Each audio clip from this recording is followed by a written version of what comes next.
আমাদের রুমের একদম পাশেই এই হায়দ্রাবাদ রেস্টুরেন্টটা আছে। এই রেস্টুরেন্টটার এখানে বেশ ভালোই নামডাক আছে। অনেকদিন থেকেই ভাবছি যে এখানে যাবো। অবশেষে সেদিন দুজনে মিলে চলে গিয়েছিলাম ডিনার করার জন্য। আমরা যদিও বাড়িতে অর্ডার করে খেয়েছিলাম কিন্তু এখানে কখনো যাওয়া হয়নি।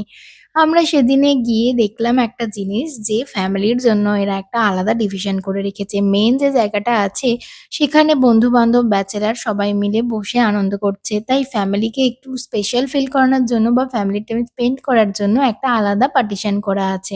আমরা সেখানেই বসেছিলাম। আর এখানে টেবিলে বসার পর সবার ১ম টেবিলের ওপর এরকম একটা প্লাস্টিক পেতে দেয়। তারপর তোমাকে খাবার সার্ভ করে। সবার আগে এরা স্যালাড দিয়ে যায়, তারপর মেইন কোর্স দিয়ে যায়।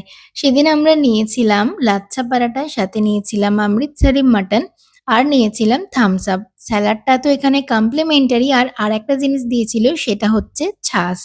এটা এরা প্রত্যেকটা খাবারের সাথে প্রোভাইড করে।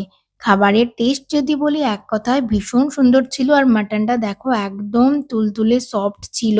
ফ্রেশ মাটন ছিল আর বোনলেস ছিল। এইখানে এই যে আমি এটা প্রেস করলাম দেখলে এই সুইচটা প্রেস করলে ওয়েটার চলে আসে। এর সাথেই আমরা নিয়েছিলাম একটা করে তন্দুরি রুটি। সঞ্জয়ের তো ভীষণ খাবার পছন্দ হয়েছে আর আমারও হয়েছে। আমি সেদিন বিরিয়ানি খাবো ভেবেছিলাম যেহেতু রাতের বেলা আর একা ১ প্লেট বিরিয়ানি খেতে পারবো না তাই আর সেই রিস্কটা নিইনি। আমাদের অল টোটাল হয়েছিল 30 দিরহাম মতন মানে ইন্ডিয়ান টাকায় প্রায় ওই ৳৮০০ র কাছাকাছি। খাবার-দাবারের টেস্ট অনুযায়ী এই টাকাটা একদম worth it লেগেছে।